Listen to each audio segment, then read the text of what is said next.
قومی air line نے 21 سال بعد اربوں روپے کا خالص منافع حاصل کر لیا۔ قومی ایئر لائن نے 21 سال بعد اربوں روپے کا خالص منافع حاصل کر لیا ہے۔ ترجمان کے مطابق 2024 میں قومی ایئر لائن نے 9.3 ارب روپے آپریشنل منافع جبکہ 26.2 ارب روپے خالص منافع کمایا۔ ترجمان نے بتایا کہ قومی ایئر لائن کا آپریٹنگ مارجن 12% سے زیادہ رہا، جو کہ کسی بھی بہترین ایئر لائن کے ہم پلہ ہے۔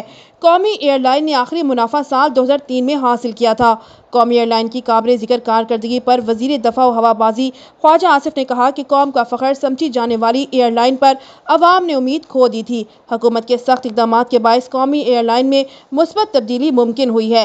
خواجہ آصف نے بھی اپنے بیان میں بتایا کہ قومی ایئر لائن نے مالی سال 2024 میں 9.3 ارب روپے آپریٹنگ منافع کمایا اور 21 سال بعد قومی ایئر لائن کو 26.2 ارب روپے کا خالص منافع حاصل ہوا۔